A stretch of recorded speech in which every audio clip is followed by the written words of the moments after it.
Boa noite, irmãos. A graça e a paz do nosso Senhor Jesus Cristo esteja com todos vós aí nos vossos lares, com as vossas famílias. Eu tenho certeza que você tem sido abençoado com todas as lives que a nossa igreja tem proporcionado para você, para a sua família, e principalmente com esse culto aqui, não é verdade?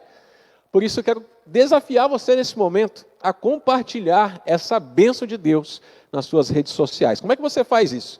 Tem um botãozinho logo embaixo desse vídeo aqui, que está escrito compartilhar. Para os mais velhos da nossa igreja, se você tem alguma dificuldade, você pode perguntar para alguém aí da sua casa que vai te ajudar, tá bom? Eu quero desafiar você nesse momento a fazer isso, a compartilhar essa bênção de Deus, que é o nosso culto de adoração, para as pessoas com quem você se relaciona nas mídias sociais, para que elas também possam experimentar um pouco de Deus, ouvir a palavra de Deus e ser abençoado também, assim como você está sendo neste momento, tá bom? Então compartilhe aí esse vídeo, essa live, esse culto nas suas mídias sociais, em nome de Jesus. Faça isso agora, em nome de Jesus. Amém?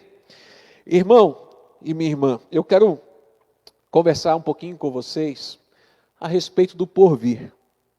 O que é que Deus espera da vida da nossa igreja após toda essa confusão, após essa pandemia? E para isso eu quero pedir para que você abra a sua Bíblia aí na sua casa e novamente se desconecte de tudo que está acontecendo ao seu redor. Eu não sei se você está assistindo esse culto pelo telefone, pelo tablet, pelo computador, ou até mesmo pela televisão, mas que as outras coisas não possam impedir você, a sua atenção na palavra de Deus, tá bom? Então que você se concentre nesse momento, porque é importante o assunto que Deus vai tratar nas nossas vidas. Para isso, abra sua Bíblia, ou ligue a sua Bíblia em Romanos, capítulo 12. Eu quero trabalhar com os irmãos o capítulo de maneira plena, mas nós vamos ler somente 2 versículos inicialmente, tá bom? Romanos 12, 1 e 2. O texto diz o seguinte: rogo-vos, pois, irmãos, pelas misericórdias de Deus, que apresenteis o vosso corpo por sacrifício vivo, santo e agradável a Deus, que é o vosso culto racional. E não vos conformeis com este século, mas transformai-vos pela renovação da vossa mente, para que experimenteis qual seja a boa, agradável e perfeita vontade de Deus. Amém. Nosso Deus e nosso Pai, mais uma vez nós buscamos a Tua presença em oração para pedir que o Senhor fale conosco, para que a Tua mensagem chegue à casa daqueles que nos assistem e faça uma transformação plena nesse lar, nessa alma, nesse coração. E que também essa mensagem que está sendo gravada possa transformar, mudar, desafiar a vida daqueles que porventura irão assistir essa mensagem depois que essa live se encerrar. Esteja conosco, ministre os nossos corações, me use como canal de bênção para levar a Tua mensagem a todos aqueles que nos acompanham, em nome de Jesus. Amém. Amém. Glória a Deus, meu irmão e minha irmã. Essa carta aos Romanos, ela foi escrita pelo apóstolo Paulo, provavelmente no ano de 57 a.C., na sua terceira viagem missionária. E essa carta ela é tão importante que a mesma é considerada como o 5º evangelho. Sua teologia é tão poderosa que Martim Lutero, um dos principais reformadores do século XVI, ele foi impactado quando ele leu o texto de Romanos 1,17, o justo viverá pela fé. A igreja, a partir daí então, viveu novos tempos. Tempos de reflexão com relação à vida. Tempos de ação com relação à fé. Tempos de rompimento com relação ao pecado. Tempos de mudanças com relação à igreja no mundo. Há aqueles que vão dizer que o mundo sempre foi o mesmo e sempre será. Mas eu gostaria de olhar nas Escrituras com vocês, meus irmãos, para percebermos que o mundo sofreu grandes mudanças desde a sua criação. Quero pontuar algumas aqui. Veja, quando a maldade humana prevaleceu no mundo, Deus enviou um dilúvio e tudo foi destruído. As relações entre os homens mudaram. Quando Cristo morreu e ressuscitou, terceiro dia, o mundo mudou, determinou um calendário mundial.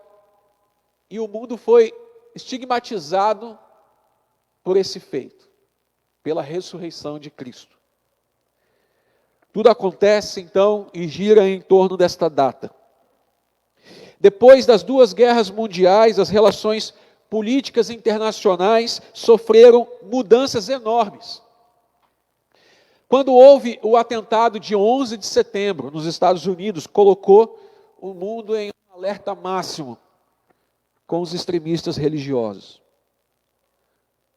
Por conta das pestes enfrentadas na Europa no século passado, com um número incontável de mortes, todo o mundo investiu nos seus cuidados sanitários, investiu em vacinas, influenciando efetivamente nos cuidados diários e domésticos. Mas agora, com essa pandemia, varrendo milhares de vidas no mundo inteiro, como serão as nossas relações depois de tudo se findar? As perguntas que nós fazemos será que o mundo continuará sendo o mesmo? Ou será diferente?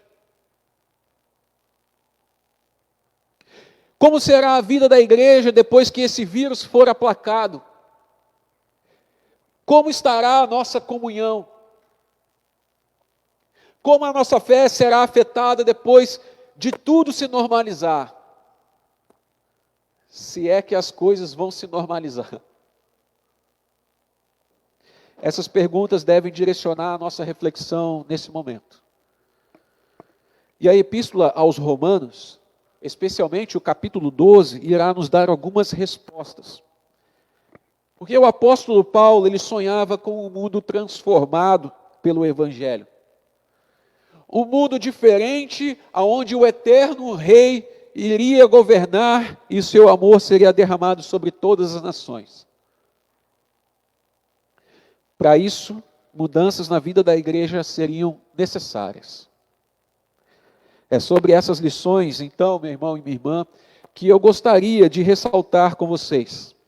E extrair desse trecho das Escrituras que nós lemos aqui, as preciosidades valiosas de Deus para as nossas vidas, para mim e para você. Para isso tem uma pergunta que eu vou fazer, que vai direcionar a nossa reflexão hoje, que eu gostaria de responder aqui com alguns pontos para os irmãos. Se quisermos um mundo diferente, um mundo melhor, o que nós precisamos fazer para alcançar esse feito? Eu quero responder essa pergunta com vocês, baseado nesse texto de Romanos capítulo 12. Em primeiro lugar, como seria um mundo melhor nas relações com Deus? E esses dois versículos, os primeiros versículos de Romanos capítulo 12, eles vão responder essa primeira pergunta para nós, porque eles expressam a nossa relação direta com Deus. Veja que a lei de Deus no Antigo Testamento ordena que todos deveriam apresentar os seus sacrifícios para o perdão dos pecados. O sacerdote, ele tinha como função de interceder entre o homem e Deus, e ele imolava o cordeiro inocente para a remissão dos pecados. E o termo usado pelo apóstolo Paulo aqui, apresentar os vossos corpos como sacrifício vivo, é a aplicação prática dessa lei no Antigo Testamento. Agora, não é mais necessário fazer um sacrifício de um cordeiro, pois Jesus Cristo já o fez a si mesmo o cordeiro pascal. Mas oferecer a nossa vida a Deus de maneira aceitável, sim, é o nosso culto. É isso que o apóstolo Paulo está querendo nos ensinar nesse momento. Deus não espera mais o sacrifício do rito no templo, mas Ele requer do cristão uma vida de obediência no reino. Assim como Ele diz aqui no capítulo 11, versículo de número 36, porque dele, por meio dele e para Ele são todas as coisas. A Ele, pois, a glória eternamente. Amém. Então, o padrão de vida que Deus espera dos seus filhos é santo. É santo. E todo aquele que vive em santidade oferta a si mesmo de forma aceitável ao Senhor. Como o próprio Paulo disse em 1 Coríntios, capítulo 6, versículo de número 13: nem ofereçais cada um os membros do seu corpo ao pecado, como instrumentos de iniquidade, mas oferecei-vos a Deus como ressurreto dentre os mortos, e os vossos membros a Deus como instrumentos de justiça. Ora, agora o que nós devemos oferecer a Deus como sacrifício é a nossa própria vida, de maneira plena. É nosso corpo que nós apresentamos a Deus em adoração, para honrá-lo, para glorificá-lo. Aí você pode perguntar, mas pastor, como que nós vamos fazer isso na prática? Como que é apresentar o nosso corpo como sacrifício vivo na prática? Jesus uma vez já disse, em Mateus 5, versículo de 13 e versículo 14, vós sois o sal da terra, vós sois a luz do mundo. A sua presença no ambiente deve refletir a vida de Jesus. A sua vida deve fluir Cristo Jesus aonde você está. O seu estilo de vida, a sua forma de agir, as suas atitudes devem influenciar o ambiente em que você está. Por isso, Paulo está dizendo no versículo de número 2, Romanos 12, 2, não vos conformeis com este século. É importante entendermos o significado de dois verbos aqui empregados, irmãos, pelo apóstolo Paulo, que é o verbo conformeis e transformai. Os dois verbos têm sentidos em contraste aqui no texto, são completamente adversos um do outro. Veja que conformar é um verbo utilizado para exemplificarmos alguém ou algo que mudou a sua aparência externa, em semelhança a alguém ou algo. São duas coisas aparentemente iguais. Mas transformar é o verbo utilizado para exemplificar alguém ou algo que mudou a sua essência, o seu interior, a ponto de ser verificável externamente tal mudança. Conformar é como um camaleão, que aonde ele está, no lugar onde ele está, ele se camufla pelas cores dele mesmo, com o lugar onde ele está. Mas a transformação, você consegue perceber que é algo que acontece no interior do ser humano, que é palpável, verificável na vida dele de maneira externa. Mas quando acontece algo primeiramente no seu interior. O mesmo verbo aqui foi utilizado para descrever o que aconteceu no monte com Jesus, quando ele foi transfigurado diante dos discípulos. Mateus 17, 2. Aquela transformação que acontece com Jesus é verificável em seus cabelos, nas suas vestes, diante dos discípulos.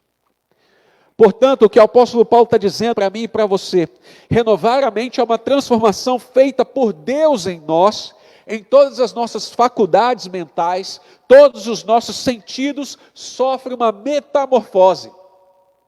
E essa sim é a vontade de Deus para mim e para a sua vida. É da onde deriva a palavra transformai. É uma mudança de mente. É uma transformação das suas atitudes, do seu interior, da sua essência.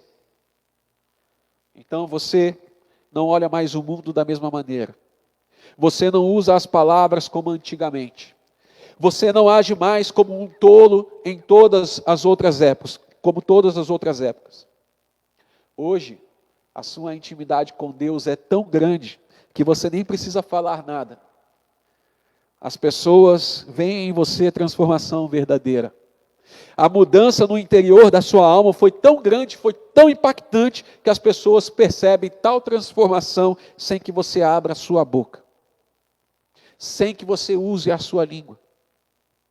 Suas atitudes carregam hoje a marca da cruz. Então, irmãos, conhecendo essas verdades bíblicas, eu gostaria de fazer uma pergunta para nós nessa noite. Preste atenção nisso. Será que poderemos ter um mundo diferente após uma tragédia mundial? O mundo está em constante conformidade com o que o homem tem semeado ao longo das décadas. O que estamos colhendo é exatamente aquilo que é reflexo daquilo que nós estamos plantando ao longo do tempo. Mas se quisermos transformar uma geração, após uma tragédia que afeta o mundo inteiro, então nós precisaremos fazer a vontade do Senhor. É preciso que Deus encontre na vida da igreja uma constante renovação de mente. E para isso nós necessitamos ofertar ao Senhor o que nós temos de mais valioso, que é as nossas vidas. Apresentei os vossos corpos como sacrifício vivo diante de Deus. E isso é agradável a Deus. Esse exercício de santidade, de piedade, é bom aos olhos de Deus. Ele se agrada disso. Por isso, que a pergunta que não quer calar, meu irmão e minha irmã, é como que você tem vivido e enfrentado esses dias de pandemia? O que é que você tem ofertado a Deus nesses dias tão difíceis? Você tem feito um exercício de cultuar a Deus com a sua própria vida, na sua casa, se você está trabalhando no seu trabalho, nas suas relações, na sociedade como um todo? Como é que você tem vivido esses dias? Deus tem sido glorificado, tem sido adorado? Porque se nós pensarmos em um mundo diferente, um mundo melhor, após uma tragédia mundial, a primeira coisa que nós precisamos transformar, mudar, é a nossa relação com Deus. Não vos conformeis com este século, mas transformai-vos pela renovação da vossa mente. O mundo nunca será o mesmo amanhã. Ele sempre está sofrendo transformações pela ação de Deus e pela ação do homem. Mas se a igreja quer enfrentar esses dias maus e vencer o mal, nós precisamos ser transformados por Deus na mente todos os dias e pedir a ação dele na nossa vida. Um mundo diferente nas nossas relações com Deus, mas em segundo lugar, como seria um mundo diferente na relação consigo mesmo?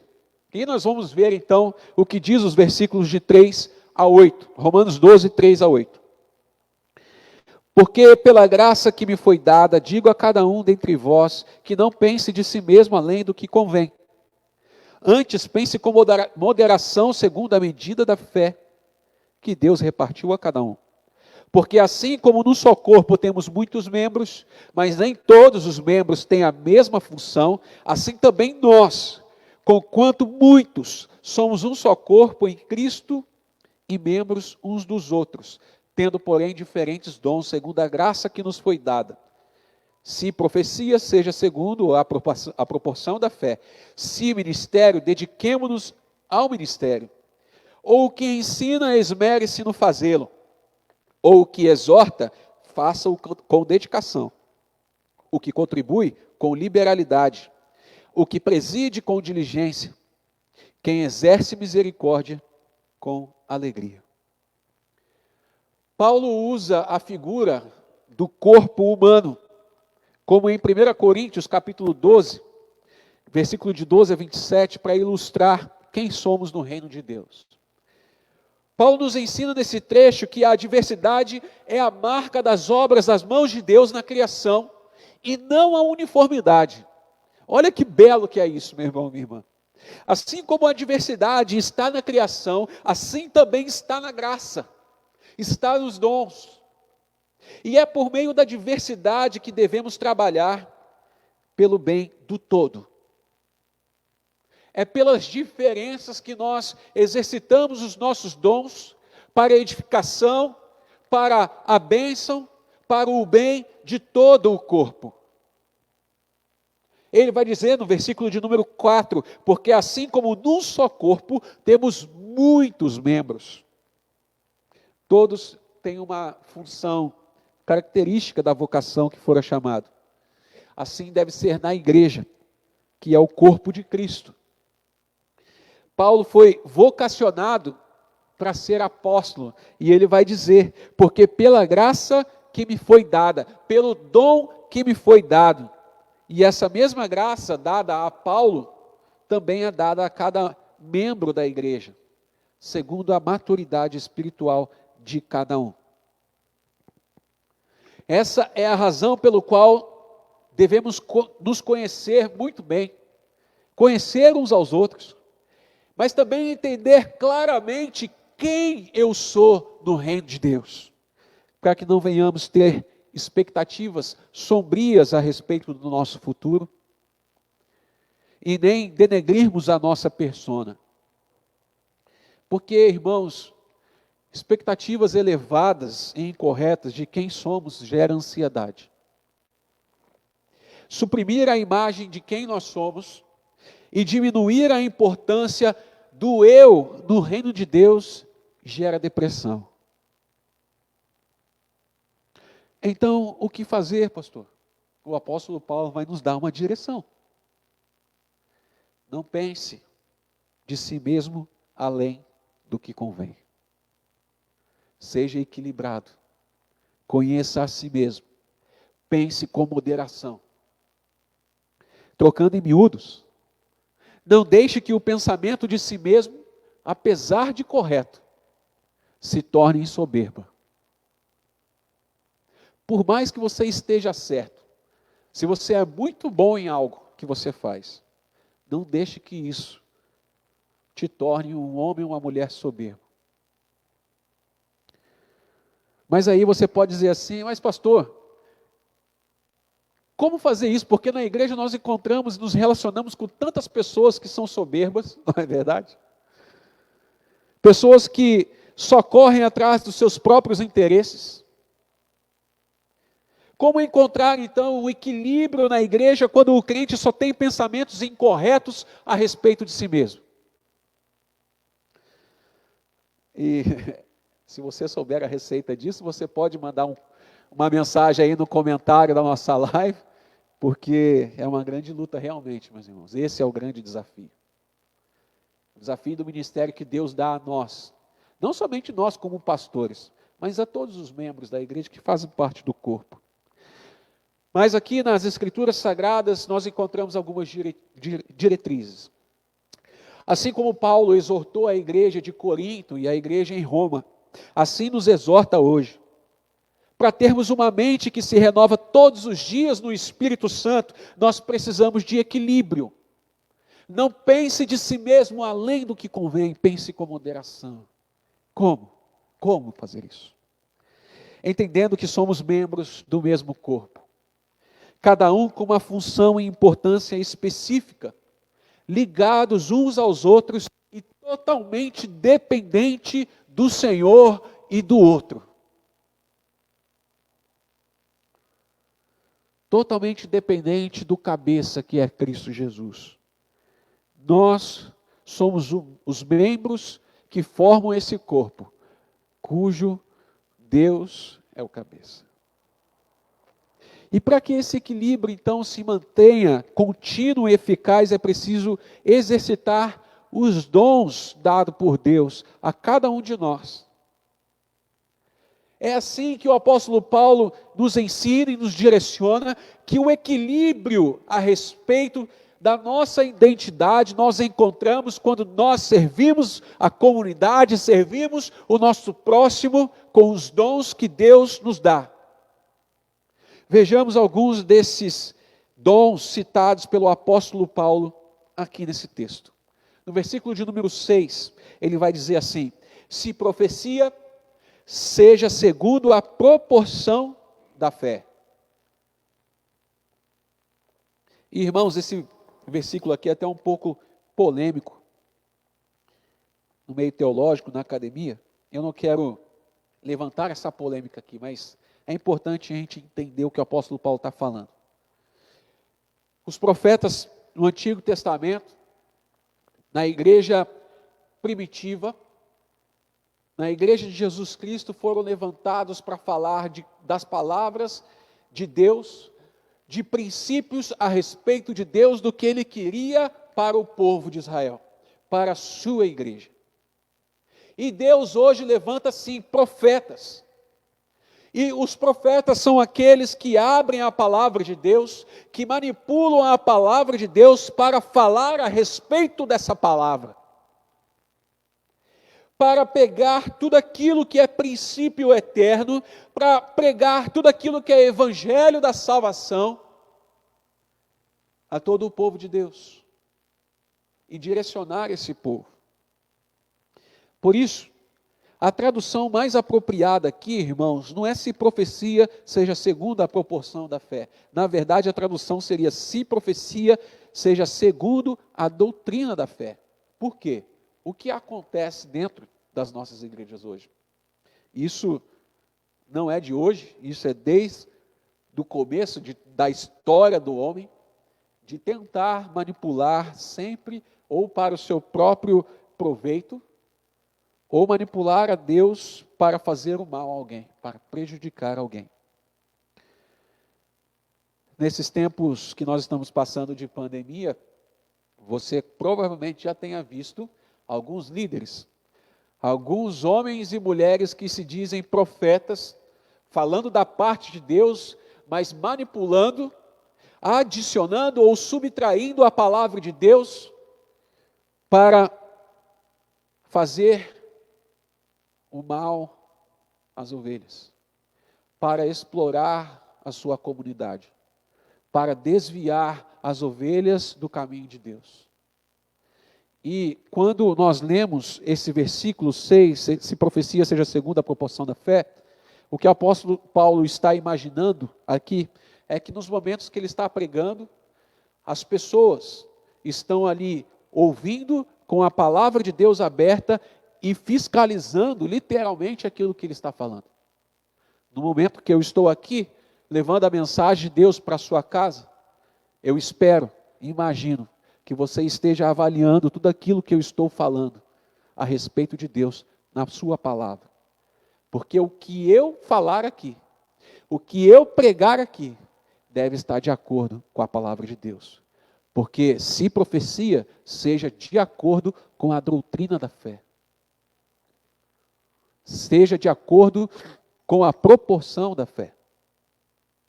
Por isso que muitas vezes ovelhas desanimam da fé, são desviadas das suas comunidades, porque são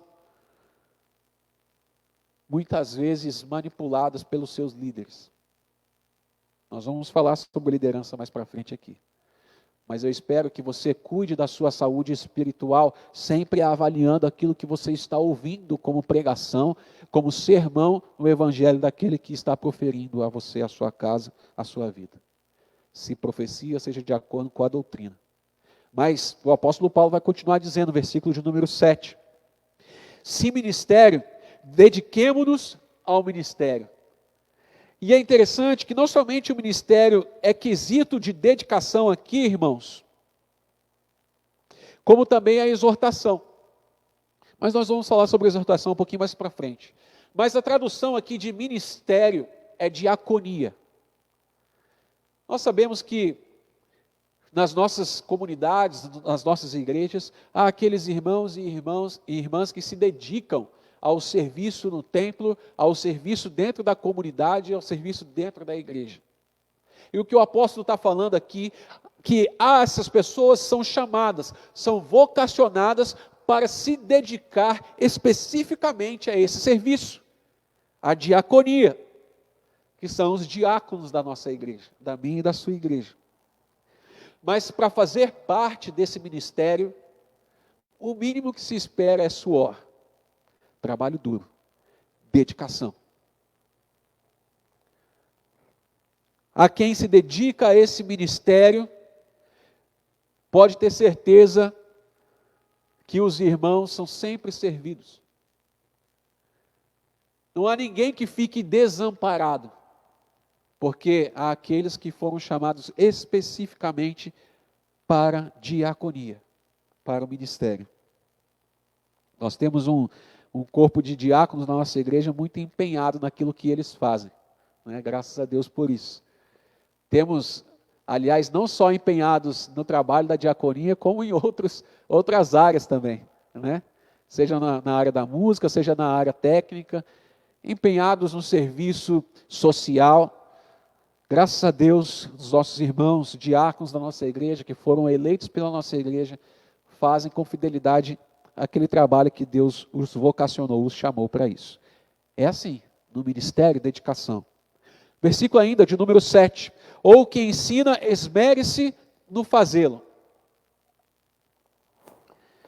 Muitas vezes acontece, não sei, aí na sua igreja, mas muitas vezes, quando há homem ou uma pessoa, né, ou uma mulher, que é professor ou professora, ou que tem doutorado no seu currículo, possivelmente chegando a uma comunidade, com certeza ele vai ser convidado para ensinar na igreja.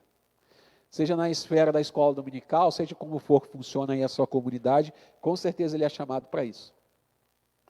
É assim que funciona geralmente nas comunidades. Mas o que Deus nos chama a fazer, o que o apóstolo Paulo está exortando às nossas vidas, a minha e a sua vida, é que aquele que foi chamado, vocacionado para o ensino, faça isso em todas as esferas da sua vida. Faça isso com os filhos, com os amigos, com aquelas pessoas com quem se relaciona. Faça isso na igreja, mas principalmente fora da igreja. Por que você que é vocacionado para ensinar, ensina somente na igreja? Por que você não manda um currículo numa escola estadual, numa escola pública, para levar também o ensino lá e abençoar as crianças, os adolescentes, seja quem for as pessoas que sentam para te ouvir, para levar Jesus Cristo, a luz de Deus, aonde você está? Sabe por quê, irmãos? Porque todos esses ministérios que o apóstolo Paulo está aqui pontuando para nós, não são ministérios que nós devemos desenvolver dentro do templo, dentro da comunidade, dentro da nossa igreja. Não, ele tem que se estender para fora das quatro paredes, para fora dos limites do templo. Então, se você é profeta do Senhor, se você foi levantado para evangelizar, que você faça isso na sua comunidade, é bênção de Deus, sim, mas principalmente, seja um evangelista fora dela. Se você foi levantado, sim, para ser um diácono na sua igreja, mas primeiro, seja aquele que sirva a sua família na sua casa. Se você foi levantado também para ensinar, se você ensina fora da igreja, também seja bênção dentro da igreja. Mas se você ensina dentro da igreja, também seja alguém que ensine os princípios de Deus fora da igreja, fora dos limites do templo. Versículo de número 8. Ou que exorta, faça-o com dedicação. E a exortação aqui, meu irmão, não tem essa conotação geralmente que a gente entende, de, sei lá, criticar, de falar mal do outro, de ser duro com o outro, não é esse sentido da tradução que o apóstolo Paulo está trazendo para nós. Porque exortação significa trazer para junto, admoestar, corrigir a rota daquele que está se desviando dos caminhos de Deus. E aquele que tem esse ministério de exortação deve fazê-lo assim como os diáconos, com dedicação naquilo que faz. Vamos lá, versículo de número 8 ainda. O que contribui com liberalidade. Ô irmão, é difícil crer que existe crente pão duro. É muito difícil acreditar que possa existir pessoas convertidas que não converteram os seus bolsos.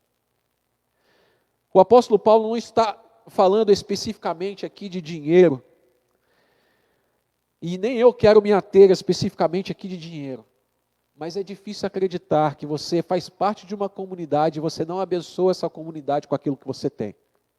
Não somente com dinheiro, mas com o que você puder contribuir. De repente, a sua igreja precisa de limpar os banheiros. Você já se ofereceu para limpar o banheiro uma vez na sua igreja? De repente, a igreja precisa de uma arrumação no templo depois de uma festa. Você se oferece, você se coloca à disposição para contribuir com liberalidade à sua comunidade, à sua igreja. Porque isso é ministério. Não é ministério de um irmão apenas da sua igreja. De apenas da faxineira que vai lá, está presente e faz a limpeza, que organiza o templo. Não. Isso é dever de todos os irmãos que fazem parte de uma comunidade, contribuir com liberalidade. Finalmente, o que preside com diligência. E aí, meu irmão e minha irmã, isso aqui é muito sério, porque eu estou falando de mim, eu estou falando de muitos pastores que podem estar acompanhando essa live, esse culto, porque a palavra presidir aqui é uma palavra que tem uma conotação de alguém que lidera pessoas. E na igreja nós temos bons e maus líderes. Nós temos aqueles líderes que pastoreiam o rebanho, pastoreiam pessoas, como eu disse no começo aqui, para o prejudicarem, para explorar essas pessoas. Infelizmente isso é real, é fato na igreja. E você tem que ter discernimento na palavra de Deus para saber se esse homem, ele foi levantado por Deus para liderar a sua vida ou não. Mas graças a Deus também, na maioria dos casos, os líderes levantados por Deus são bons. Presidem com diligência. Eles têm zelo e cuidado por aqueles irmãos a qual estão debaixo do seu cuidado, debaixo da sua liderança. Por isso que o apóstolo Paulo está chamando a atenção da igreja. Porque se você tiver uma imagem correta a seu respeito, se você souber quem você é no reino de Deus e quem Deus é no meio da sua comunidade, com certeza você não terá frustrações na sua liderança. Quem exerce misericórdia, faça com alegria. E esse ministério é muito bonito, irmãos, porque na nossa igreja há muitos irmãos que têm esse ministério e nós conseguimos perceber isso, graças a Deus.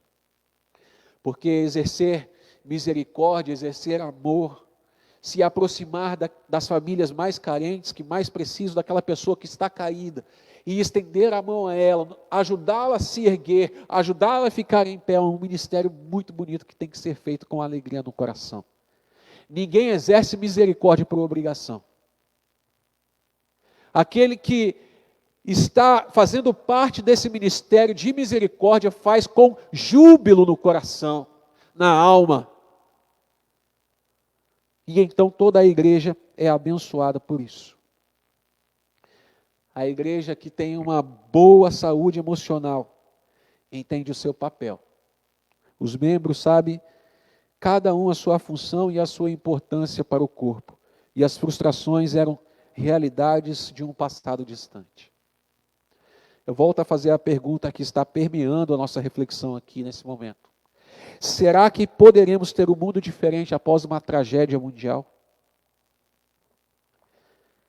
Então, um pensamento equilibrado a respeito de quem nós somos no reino de Deus é o segundo passo para transformarmos o ambiente em que estamos.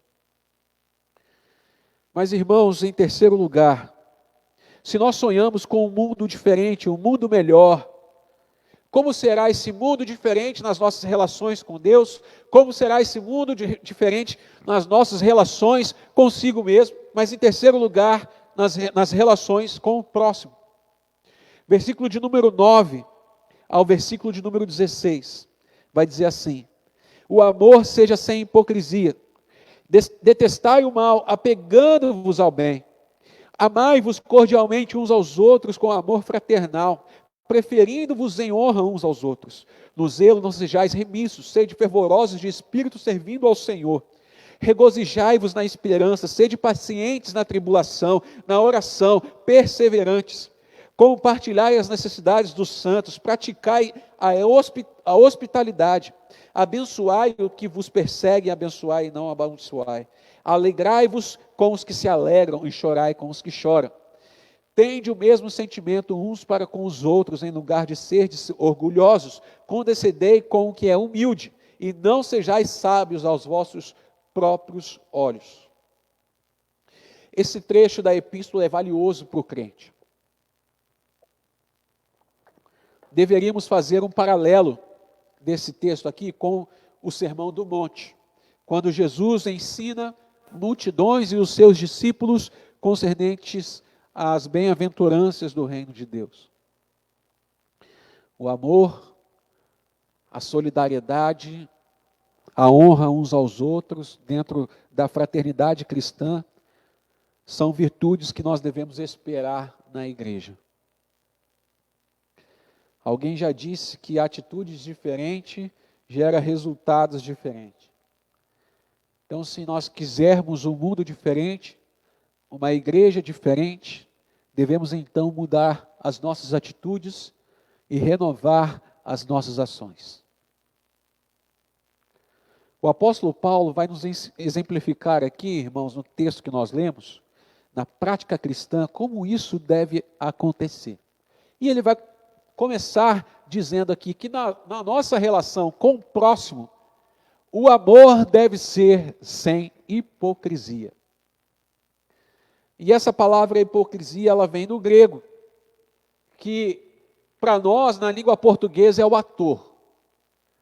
Sabe como é que funciona, né? Ator é aquela pessoa que finge ser alguém que ela não é. É o ator das novelas, que é o jogador de futebol que passa o campeonato inteiro lá na novela, lutando e tentando ganhar dos times adversários, e aí tem todo aquele enredo em volta da história daquele personagem, e então no final da novela ele é campeão.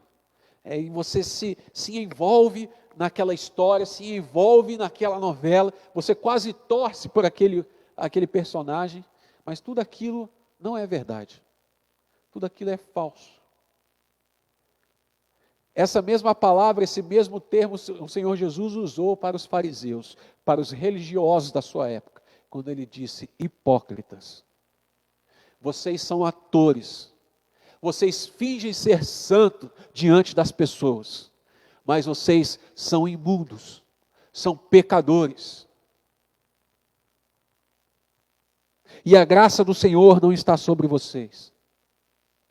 O que o apóstolo Paulo está dizendo é que nas nossas relações com o nosso próximo, o amor deve ser sincero, sem cera, deve ser transparente, claro, evidente nas práticas das nossas atitudes, da nossa vida. Em segundo lugar, ele vai dizer o seguinte: detestai o mal, apegando-vos ao bem. Versículo de número 9 ainda. Você conhece alguém que quando chega no ambiente, ele contamina o lugar que está? Sabe aquela pessoa tão maldosa que só quer puxar o tapete do outro, que só quer prejudicar o outro, que só quer fazer o mal para o outro, e quando ela chega, todo o ambiente muda? Você conhece alguém assim? O apóstolo Paulo está dizendo para nós aqui: não seja essa pessoa. Apega-se sempre a fazer o que é bom, o que é de edificação para o seu próximo. Deteste o mal. Fuja do mal. Fuja da aparência do mal. Seja alguém benquisto onde está. Quando as pessoas estão com você, elas querem estar ali com você, elas não querem se afastar de você. Deteste o mal. Apegue-se ao bem. E o apóstolo Paulo continua dizendo, versículo de número 10, amai-vos cordialmente uns aos outros com amor fraternal, preferindo-vos em honra uns aos outros. Qual é o maior mandamento que o Senhor Jesus nos dá? Amarás a Deus sobre todas as coisas, e amarás ao teu próximo como a ti mesmo. Como a ti mesmo. O homem que exercita isso, enquanto solteiro, com certeza ele vai para o casamento aprovado nas suas atitudes. Sabe por quê? Ele sempre coloca o próximo em honra. É sempre o outro que tem a primazia. É sempre o outro, o próximo que vai à minha frente. Eu sempre honro o próximo primeiro. Amai-vos de coração uns aos outros com amor fraternal. A ideia é que você ame o próximo assim como Deus te amou, com aquele amor sacrificial, com aquele amor que é sempre o outro que tem valor. Ele é mais importante no reino.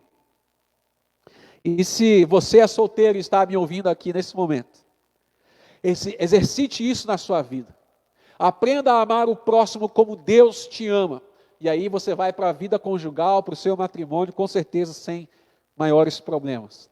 Porque na vida conjugal, você que é casado, você sabe o quanto é difícil, né, realizar as coisas. 8 horas da noite, na quarta-feira, você está querendo assistir um jogo de futebol, mas vai passar aquela novela que a sua esposa gosta. E aí você vai assistir o jogo ou você vai assistir a novela com a sua esposa? Como é que você decide isso na sua casa? Sexta-feira à noite tem aquele futebol com os amigos, mas a sua esposa quer sair com você para comer uma comidinha gostosa no restaurante. E aí, você vai para o futebol ou você vai fazer as vontades da sua esposa, da sua mulher, ou do seu marido, seja o que for? Quando nós entendemos essa verdade que o apóstolo Paulo está nos ensinando, amai-vos cordialmente uns aos outros com amor fraternal, preferindo-vos em honra uns aos outros, é exatamente esse exercício que nós fazemos no nosso casamento. É sempre a esposa primeiro, os filhos primeiro, é sempre o marido primeiro. Ele continua dizendo, no versículo de número 11, no zelo não sejais remissos, sede fervorosos de espírito, servindo ao Senhor. E é interessante, irmãos, porque, na verdade, a tradução aqui para remissos não está correta. A tradução da palavra no grego é exatamente lerdos. E o apóstolo Paulo está chamando a minha e sua atenção para o zelo aqui. No cuidado, no zelo, não sejais lerdos, devagar, sede fervorosos de espírito, servindo ao Senhor. E aí, você sabe aquele irmão que você convida para te ajudar no ministério, e ele sempre tem uma desculpa pronta para você? Ah, hoje não dá. Ah, eu trabalhei até mais tarde hoje, eu estou muito cansado. Ah, hoje eu não posso. Ah, hoje é sábado, eu preciso acordar mais tarde, eu estou muito cansado, acordei cedo a semana inteira. Enfim. O apóstolo Paulo está exortando a sua vida nesse momento. No zelo do ministério, no cuidado da sua vida cristã, não seja devagar, não seja lerdo, seja fervoroso. Seja alguém que está sempre em prontidão para servir o Senhor na comunidade, na sua família, no seu trabalho. A chama do Espírito Santo está pulsando no coração, que ele não se aquieta no seu lugar. Ele tem que ser bênção, ele tem que sair, ele tem que evangelizar, ele tem que servir. É isso que o apóstolo Paulo está nos ensinando. Que se nós quisermos um mundo diferente, um mundo melhor, após uma tragédia mundial como essa, que nas nossas relações com o nosso próximo, nós precisamos estar atentos, em prontidão para servir o Senhor. No zelo, sejamos fervorosos, em nome de Jesus. Versículo de número 12, regozijai-vos na esperança, sede pacientes na tribulação.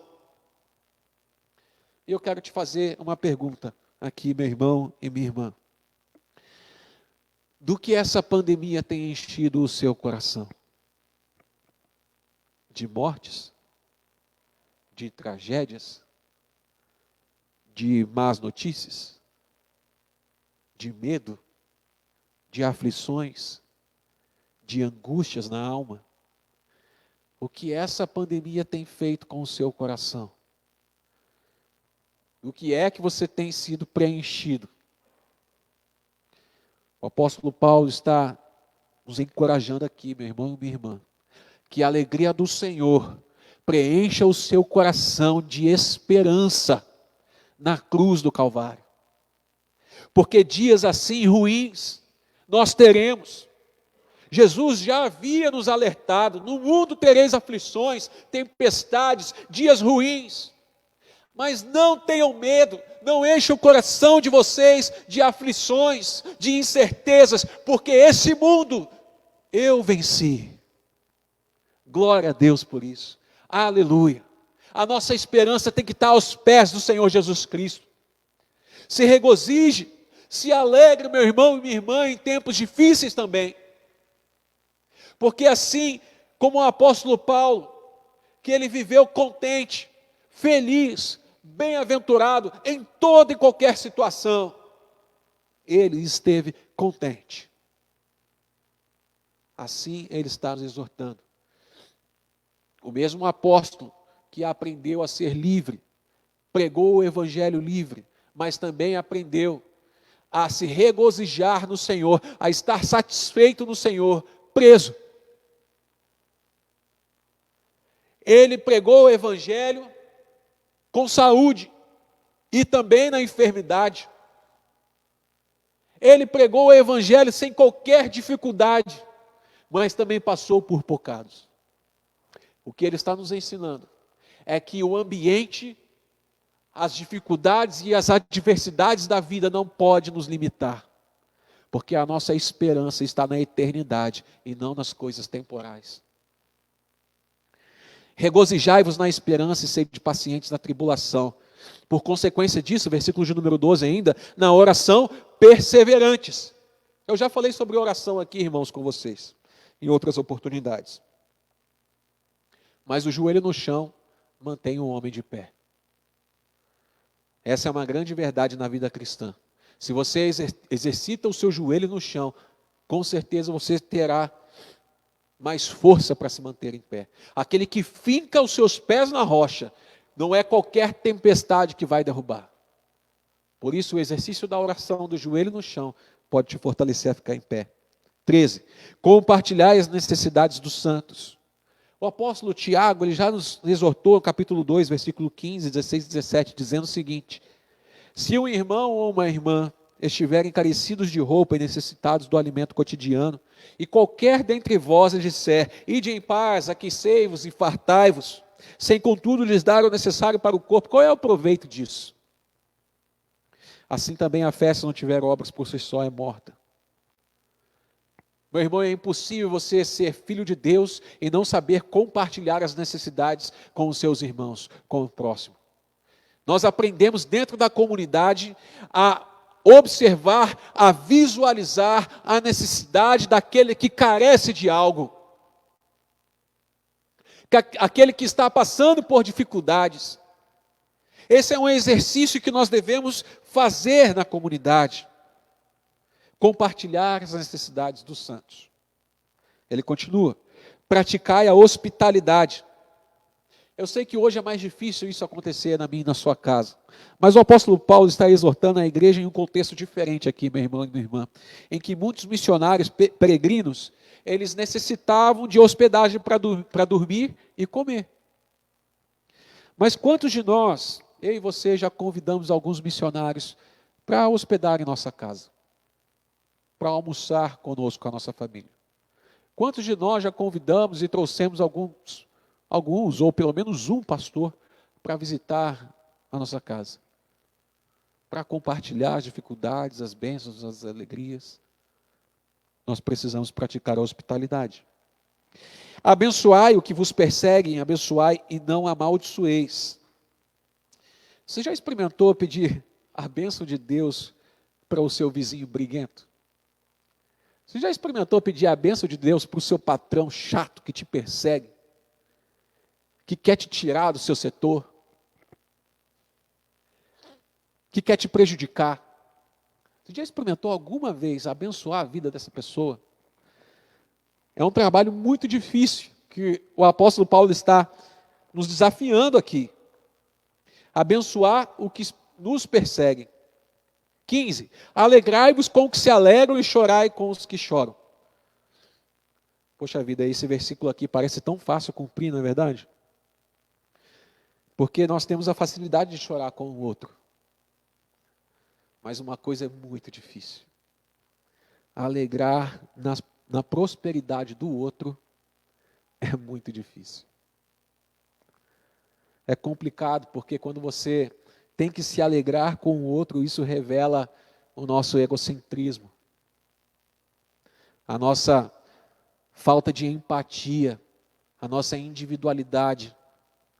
Exercitar essa alegria com aquele que está prosperando, com aquele que está sendo bem-aventurado no que faz, é um exercício muito difícil.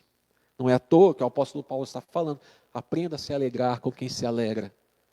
Nós facilmente choramos com aquele que chora, mas se alegrar no sucesso do outro, a nossa cultura no nosso país é sempre de julgar aquele que é próspero no que faz. Pode reparar, se você tem um vizinho rico, muito próspero naquilo que ele faz, com certeza você já deve ter pensado alguma vez na sua cabeça, no seu coração. Com certeza ele fez alguma coisa de mal para alguém. Ele teve que prejudicar alguém para chegar onde ele chegou. Nós pensamos assim, infelizmente. Versículo 16, tende o mesmo sentimento uns para com os outros, em lugar de ser orgulhosos, condescendei com o que é humilde. Preste atenção nisso aqui. Ande com pessoas humildes. Elas irão te manter no lugar correto. Mas que pensamento, que sentimento é esse que o apóstolo Paulo está falando? Tende o mesmo sentimento uns para com os outros. O sentimento que o próprio Jesus teve, que o apóstolo Paulo vai falar em Filipenses capítulo de número 2. Que ele, sendo Deus, Jesus Cristo, estando nos lugares celestes, no trono de Deus, ele não se usurpou. Ele sai do seu lugar celeste. Ele entra na minha e na sua história. Com qual sentimento? Com um sentimento de humildade, de poder servir o mundo. Ele não veio para ser servido. Ele veio para nos servir. É o mesmo sentimento que o apóstolo Paulo está falando aqui.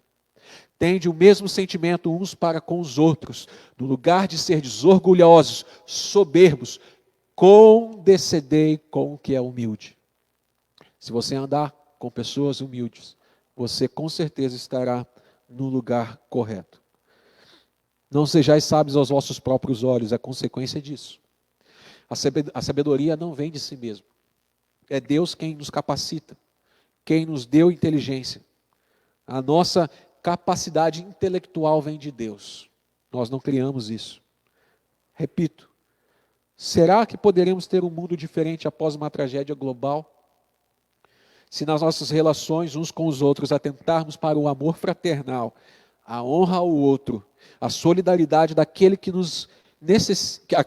que necessitam de nós, o mundo será então diferente. Mas eu quero encerrar com os irmãos aqui. Finalmente, se nós esperamos um mundo diferente nas relações entre o homem e Deus, entre o homem se conhecendo e entre o homem e o próximo, também precisamos finalmente prestar atenção que tudo irá mudar nas nossas relações com os nossos inimigos. Você acha que o apóstolo Paulo ia parar aqui? Se nós parássemos todo o texto, se parássemos de ler o texto aqui, desse capítulo, até aqui já seria muito difícil. Mas o apóstolo Paulo vai além. Um mundo diferente nas relações com os nossos inimigos. Versículo de número 17.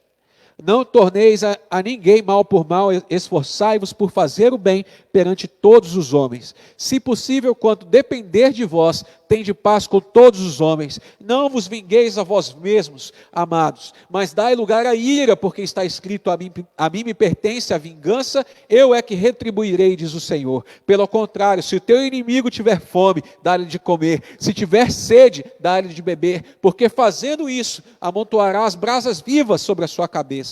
Não te deixes vencer do mal, mas vence o mal com o bem. Nas Escrituras Sagradas, são definitivamente a marreta que quebra o muro da religiosidade vazia. Porque para qualquer religioso, amar o próximo já é algo impraticável.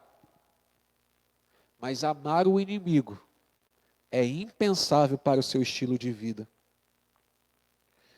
Aqui para o apóstolo Paulo, o mundo diferente e melhor seria se todos os crentes pudessem viver em paz.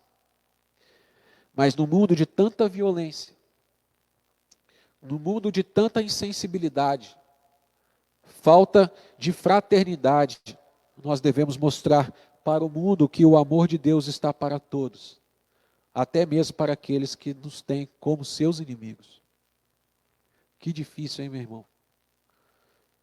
Que complicado é isso, hein, minha irmã? Vejamos o que o apóstolo Paulo vai dizer então a respeito dos inimigos, versículo 17. Não torneis a ninguém mal por mal, esforçai-vos por fazer o bem perante todos os homens. E esse verso aqui, irmãos, está em paralelo com o verso 14. Alguém já te prejudicou muito a ponto de você retribuir esse mal também? Já aconteceu isso com você, de alguém fazer tanto mal para você, a ponto de você também reagir a isso com mal a essa pessoa? Eu não me lembro exatamente o nome desses missionários, mas resumindo uma historinha aqui verídica para os irmãos. Talvez você que nos assiste conheça, se você souber o nome deles, pode colocar aí nos comentários também, na nossa live. Mas conta-se a história de que um missionário chegou numa tribo específica para pregar o evangelho. E ele começou o seu trabalho evangelístico naquela tribo, só que ele não foi bem recebido naquela tribo. E eu estou resumindo a história aqui para os irmãos, acabou que aquela tribo assassinou esse missionário com os seus companheiros de ministério. Ele estava naquela tribo sozinho, a sua família ainda estava na sua casa, afastado daquela região, mas a sua esposa teria todos os motivos para fazer qualquer mal àquela tribo. Sabe como é que ela reagiu? Ela foi até aquela tribo para evangelizar, para continuar o trabalho que o marido dela havia feito anteriormente. Ela usou do amor de Deus contra o mal, para vencer esse mal. Os pilotos, o pastor Nil está falando aqui, são os pilotos da selva. O que eu quero te chamar a sua atenção para isso? Porque as nossas relações um com o outro, com o nosso irmão de igreja, com o nosso irmão na comunidade, é muito fácil, nos limites da nossa igreja. Estender esse amor às pessoas que nos odeiam, às pessoas que nos querem mal, às pessoas que nos prejudicam, é que é difícil. Verso 18 e 19. Se possível, quanto depender de vós, tende paz com todos os homens. Não vos vingueis a vós mesmos, amados, mas dai lugar à ira, porque está escrito: a mim me pertence a vingança, eu é que retribuirei, diz o Senhor. A gente tem que tomar muito cuidado, meu irmão e minha irmã, porque a vingança ela pode apodrecer o coração do crente. O apóstolo Paulo também vai dizer em Efésios: irai-vos e não pequeis. A sua justiça não é a justiça de Deus. Por isso, se possível, meu irmão e minha irmã, se possível, se depender de você, tende paz com todos. A paz que excede todo entendimento, que vem do alto, que vem de Deus, que vem dos céus, tem que ser estendido às pessoas, até mesmo aquele que te persegue, aquele que te quer mal, aquele que te prejudica. Versículo número 20, pelo contrário, se o teu inimigo tiver fome, dá-lhe de comer, se tiver sede, dá-lhe de beber, porque fazendo isto, amontoarás brasas vivas sobre a sua cabeça. Alguns comentaristas que vão dizer que esse texto aqui que o apóstolo Paulo está escrevendo, ele estava lembrando de um velho costume dos egípcios, no qual uma pessoa que quisesse demonstrar arrependimento sobre algo que ela haveria feito, ela carregava sobre a sua cabeça uma bacia com brasas, com incenso, sobre a sua cabeça. E as brasas lá então simbolizavam a dor ardente da sua vergonha, da sua culpa. Mas para interpretarmos corretamente o texto, irmãos, nós devemos entender o paralelismo que o apóstolo Paulo está fazendo com o versículo de número 19 aqui. Os verbos no versículo 19 estão no particípio da voz passiva. O que significa isso? O apóstolo Paulo está dizendo: não vos vingueis a vós mesmos. Ou seja, o agente da vingança não somos nós. Nós não temos o direito de vingar alguém. Como diz o seu Madruga, estou lembrando isso agora, a vingança nunca é plena, mata a alma e envenena. Não é bíblico, mas deveria estar aqui para os nossos entendimentos. Porque a vingança vem de Deus. Quem se vinga é Deus pela sua justiça santa. Ele é o agente ativo aqui, irmãos. O apóstolo Paulo está usando o verbo na voz passiva, ou seja, a vingança não vem de nós. Mas o versículo 20 vai dizer como isso se aplica. Nos verbos, no verso 20, estão na voz ativa. Veja, se tiver fome, dá-lhe de beber. Se tiver sede, aliás, se tiver fome, dá-lhe de comer, irmãos. Se tiver sede, dá-lhe de beber. Ou seja, a ação do homem é de fazer o bem ao inimigo, porque assim acumulará nesse inimigo o juízo de Deus. É como diz a lei em Deuteronômio capítulo 28, versículo de número 20. O Senhor mandará sobre ti a maldição, a confusão e a ameaça em tudo quanto empreenderes, até que sejas destruídos e repentinamente pereças por causa da maldade das suas obras com que abandonaste.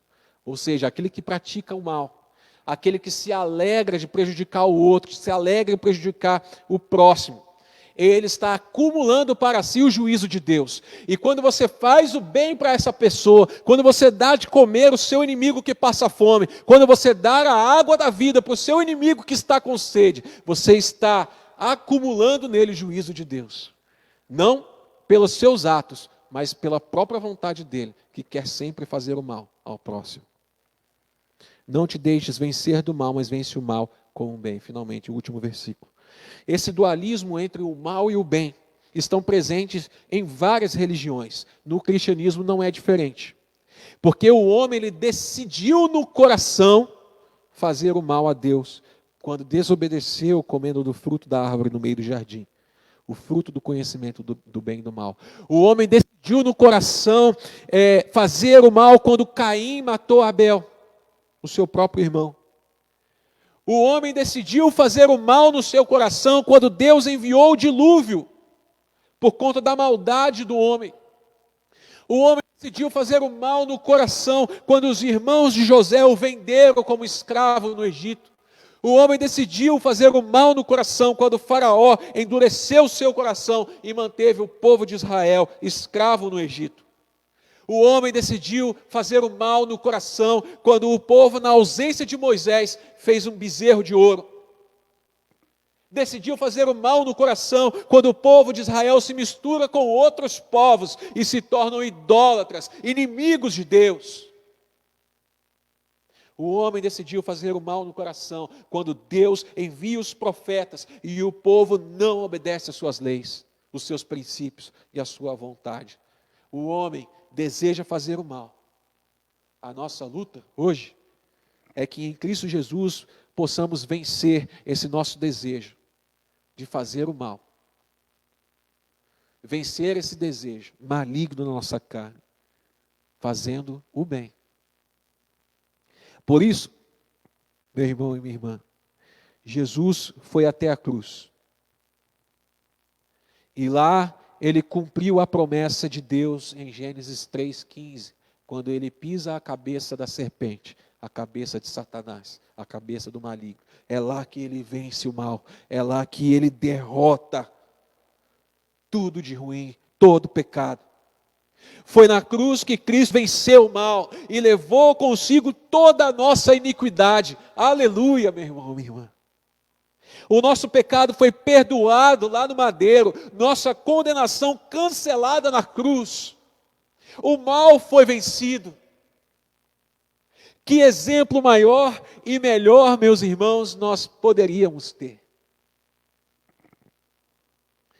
Jesus entregando a sua própria vida,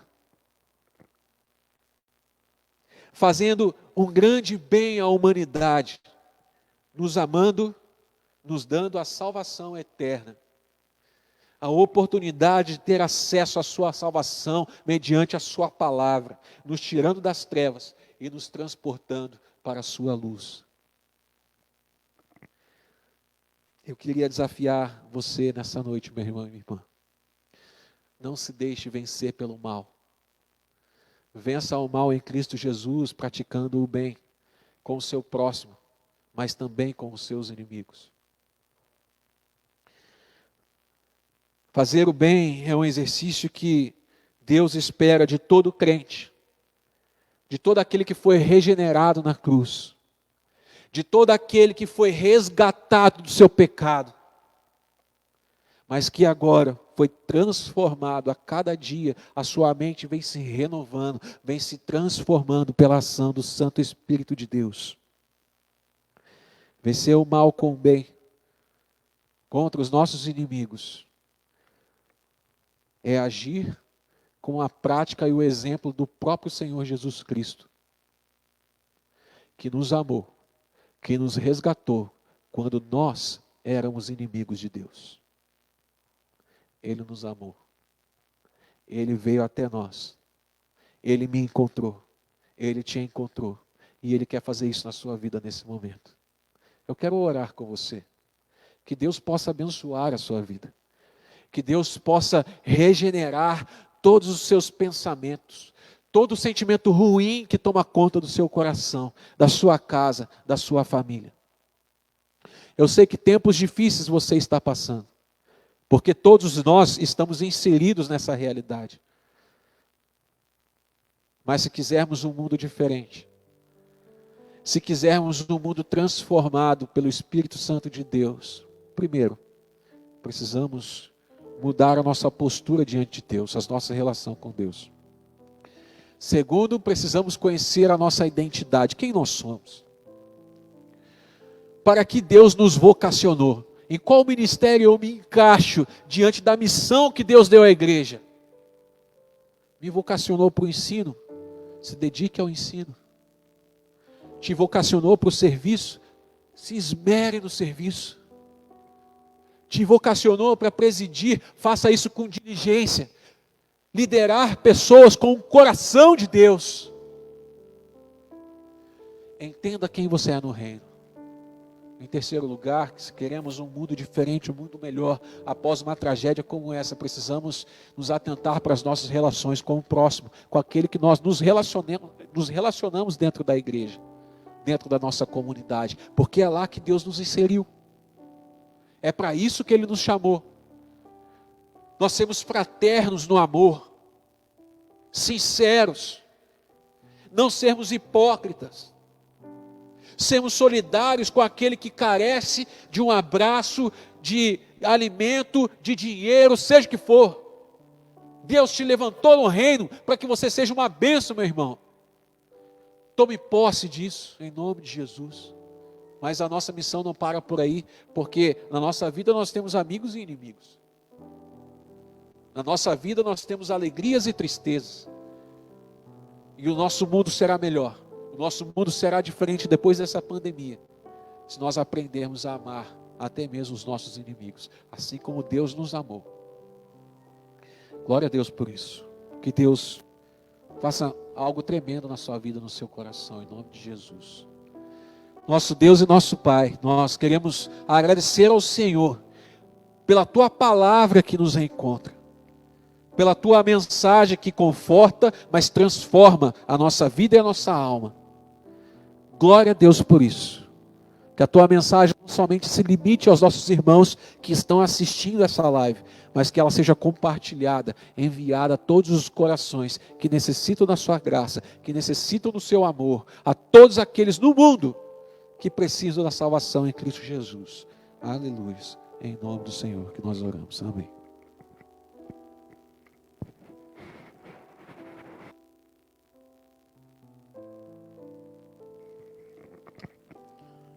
Amém. Glória a Deus. Palavra que nos edifica, necessária para esse tempo. E aí você pode até estar pensando, foi até demorado. Aqui a pregação é raiz. A gente tem que mostrar o que a Bíblia nos diz. Louvado seja a Deus. Nós vamos encerrando o nosso culto, nosso tempo de culto a Deus, renovando com você o convite para a próxima terça-feira estar conosco, às 20 horas, em missões e orações. Nós teremos um casal de missionários da nossa igreja, que está lá no norte. Eles vão estar participando, o Bira e a Patrícia. Nós teremos também uma irmã querida aqui da nossa igreja, a Regina. Ela é jornalista da missão Portas Abertas. E ela vai falar sobre a igreja perseguida. E nós vamos caminhando, edificando na palavra do Senhor. Que você tenha uma semana muito abençoada. Que o Senhor venha sobre a sua vida e lhe traga graça, bondade e misericórdia. Que Deus lhe dê esperança no coração. Que o Espírito do Senhor o levante para que você fique firmado no Senhor, em pé, diante do autor e consumador da nossa fé. Que o diabo não lhe venha ao seu encontro. Que os dardos inflamados do maligno sejam arrebentados pelo poder e pelo sangue de Jesus Cristo. Que você tenha uma semana de vitórias, uma semana de bênçãos celestiais, uma semana altruísta. Que Deus lhe traga sobre o seu coração toda a paz que excede todo entendimento. E que a graça do nosso Senhor e Salvador Jesus Cristo, o amor de Deus Pai e a doce comunhão do Espírito Santo repousa sobre nós e sobre toda a igreja do Senhor, hoje e sempre. Aleluias, Maranata, o Senhor virá. Amém. Amém.